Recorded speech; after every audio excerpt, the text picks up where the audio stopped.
So good to see everyone here tonight. A few months ago, I was sitting on my mom's couch in her old house in Woburn, Massachusetts. We were on Zillow, looking at houses that she might potentially buy when she moved back to Houston. We were obviously nitpicking the house's layout when my spouse, Rhea, made a comment about the house that we might buy in the future. It might have been about our future backyard, or how great it would be to have that much entertaining space. I will admit I probably made a face at that comment. I have looked at enough Zillow listings in the greater Boston area to know that we will be lucky with a balcony and enough bedrooms for all the kids that we want to have. My mom, either in response to Rhea's comment or my face, says, I think you guys will either have to lower your expectations or think about living somewhere else. Of course, I technically agreed with her, but hearing her say it out loud still stung. Both my parents and my sister have bought houses in the greater Boston area. Houses with big, beautiful backyards and plenty of entertaining space. And while I always knew I would never be able to afford what my engineer sister could, hearing my mom say it out loud felt like a failure. Like I hadn't lived up to some unspoken expectation my parents had set. Of course, my mom didn't mean to imply that. She is just one of the most pragmatic people I have ever met. It was just the truth. But to me, it felt like shame creeping in on all sides. Instead of moving on and processing these feelings later, which would have been the smart choice, I let the shame get the better of me, and I made the situation even more awkward. But we're doing okay, I said. I haven't asked you for money, have I? She shook her head in response, a little confused. No, you haven't. Stony and defensive, I just kept digging my hole. All of our bills are getting paid. We're doing fine. All of our bills are getting paid. My mother's face changed from confused to concerned. We sit in silence for a few seconds until she turns back to the Zillow listing for the 4-bed, 2-bath house with a formal dining room and a pool, probably deciding it's not worth probing any further. Money is one of those topics that consistently conjures shame and anxiety in me. The thing was, my financial situation at the time of this story was way worse than even my mom's comment suggested. And my mom knew this. I had just finished 4 years in grad school, where I only worked part-time. And at the time of this conversation, I was spending the summer doing my clinical pastoral education, a required and unpaid step in my ordination process. Both my spouse and I were starting a career in ministry, famously not the most lucrative profession. The top end of what I can make as a minister is just about equal to the salary that my sister made straight out of college as an engineer. Even by what my mom knew, I wasn't exactly measuring up to the rest of the family. But I can't entirely blame my parents for this shame. They were always very supportive of whatever career paths we wanted to take. They let my brother get a vocal performance major. My parents told me, as long as you can support yourself and pay your own bills, it doesn't matter how much you make. The problem was I wasn't even really successfully doing that. See, my mom didn't know about the $2,000 in credit card debt we had just taken out in order to pay a car repair just a few weeks before. She didn't know that we had been carrying over $1,000 in credit card debt already from a surgery for our cat a year earlier. And she didn't know about all the semesters Rhea and I had to max out our student loans to make it through grad school. And she definitely didn't know we still don't know how we're going to pay off our student loans, especially because we were, and still are, waiting in limbo for the government to process our applications for income-driven repayment. I wasn't just failing to live up to my parents or my sister. I felt like I was failing to live up to the minimum baseline to be a good, successful person. Which, as I say that out loud, in front of everyone here, I know I don't logically believe that.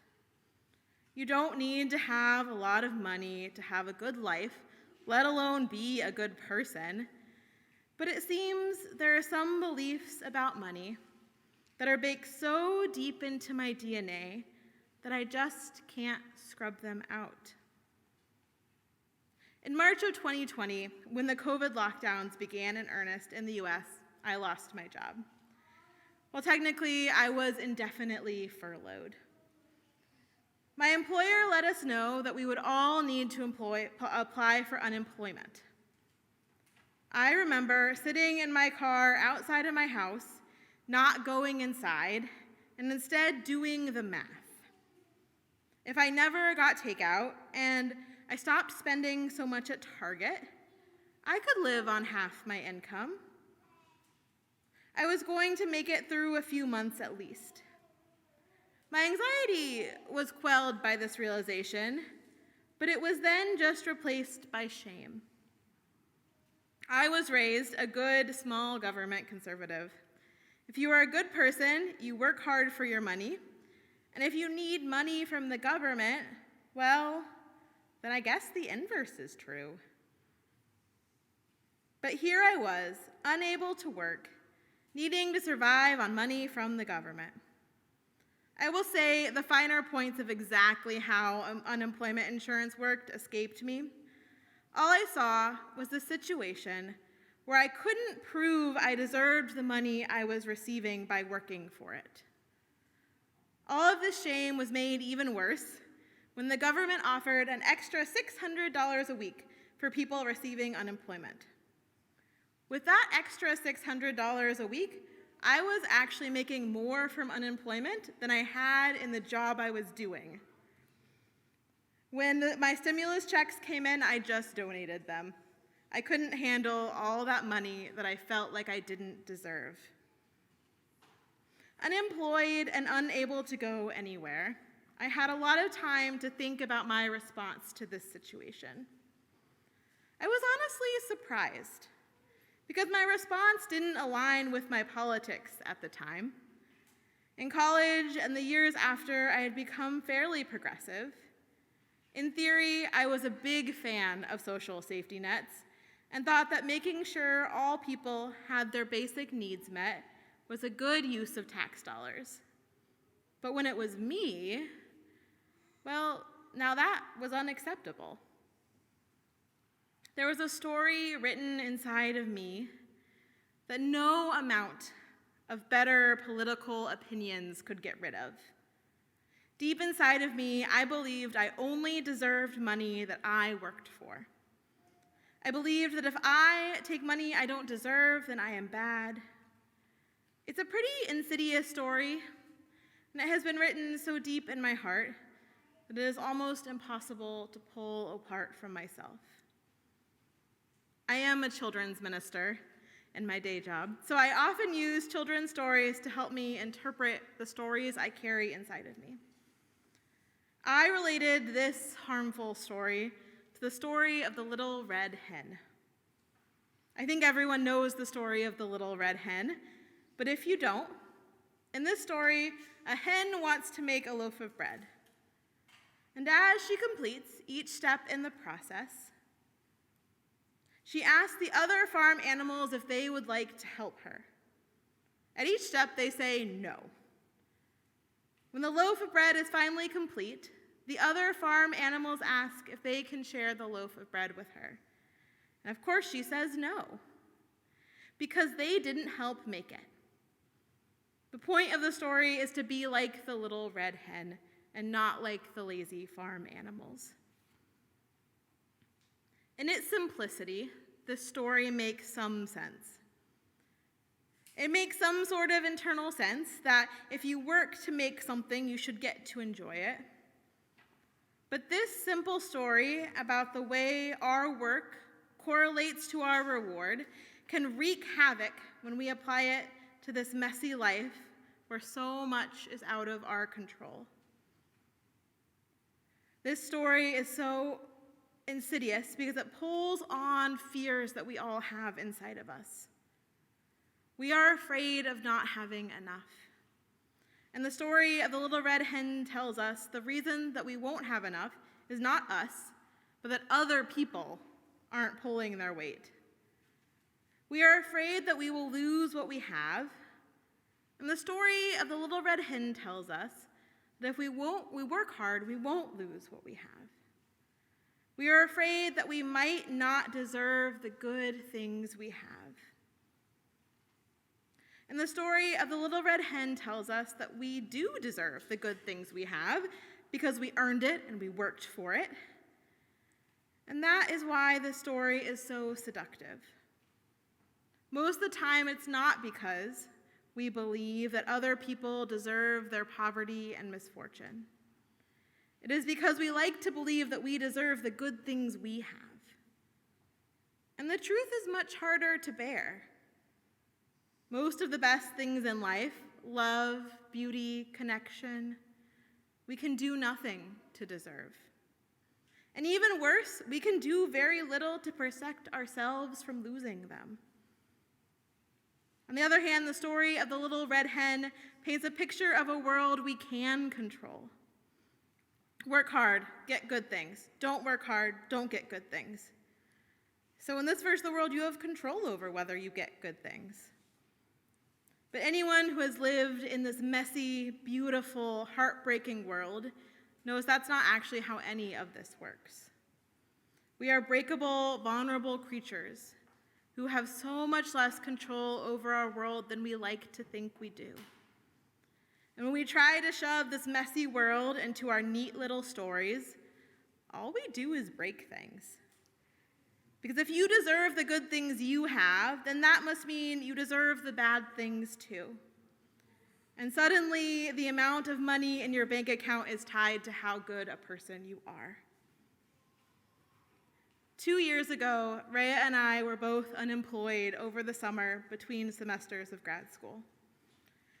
I was earning a little bit of money by driving Uber Eats. We were just barely hanging on, trying to make it until our student loans dispersed in September. At some point, we realized that the student loans don't disperse on September 1st, so we were not going to be able to make September rent. Of course, I launched into a shame spiral.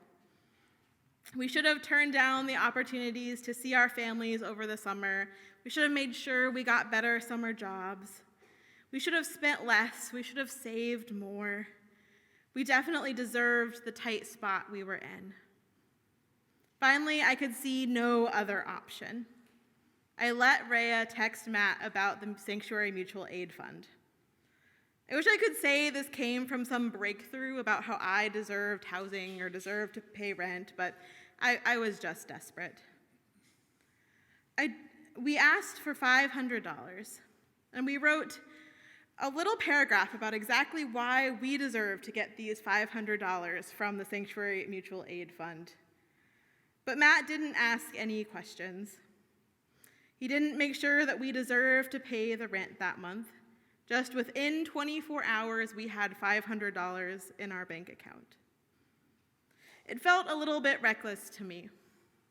The kind of generosity that can get you in trouble.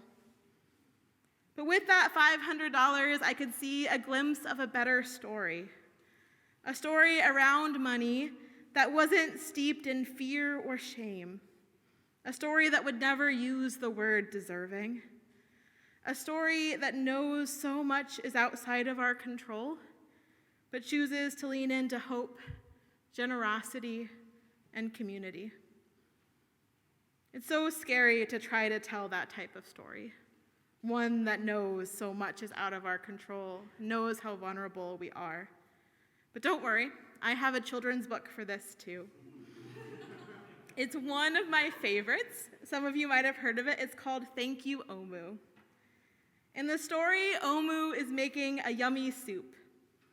Character after character comes into Omu's apartment and asks for some of the delicious-smelling soup, and Omu gives all of them some. But at the end of the book, Omu realizes she has no soup left for herself. Of course, she is sad that she has not been able to eat any of the soup she made. However, in a last-minute twist, all of the characters come back to Omu's apartment one by one, bringing their own food that they made. And everyone has a wonderful potluck dinner together. I adore this book. But it's a scary story. When I first read the book, I was wary. I wondered if it was a good lesson to teach kids. What if they are generous in real life, but then there is not a magical appearance of their community to catch them when they don't have enough? Isn't it a little irresponsible? But I think that this is a story that understands that we cannot escape our own vulnerability alone, but together, we might be able to create a world where people can be taken care of, all people. I wish I could finish this reflection by talking about how generous Rhea and I are now to Sanctuary since, we benefited from the Sanctuary Mutual Aid Fund. But that's not quite the reality. We try to give $20 each time we are here, but it is hard. We still feel like we are in such a precarious position, like we are one emergency away from not having enough. I had a little bit of a breakdown doing my taxes last year, realizing that our combined income was almost $90,000. Seeing that number, which seems so big to me, and realizing how far I still felt from secure, was heartbreaking. It made me afraid that money and security would just follow us no matter how much we made. And maybe that is the point. It is hard to out-earn insecurity because ultimately we aren't in control no matter how much money we make. It would be impossible for me to out-earn guilt, to out-earn shame. Instead, I want to be more like Omu. I want my security to come from the community around me. I want to feel like I can give to the people around me even when I feel so worried about my own financial security. Because the security that comes from community is the type of security that allows for generosity, the type of security that allows for flourishing. I don't want my shame to keep me from asking for help. And I don't want my fear to keep me from giving it. I don't think I will ever really get rid of the part of me that thinks my worth comes from my bank balance or my work ethic. It is knit into the fabric that makes me up. But I can weave new threads into myself. Stories that aren't based in fear. Stories that really do believe that all people, including myself, have inherent worth. Worth not tied to work, worth not tied to money. I don't think my fear and shame will magically disappear as I tell these stories. At least they haven't disappeared yet. But I can tell truer, better stories that lead me towards a better future, no matter how much money that future contains. I do not know what stories you hold inside yourself about money, whether those are stories that bring anxiety or shame or fear. But today I want you to go and tell better stories. Tell each other stories that remind each other of your worth, of your dignity, of the love that you share between each other. Tell each other stories that lead you to generosity and community, and most of all, to each other. Amen.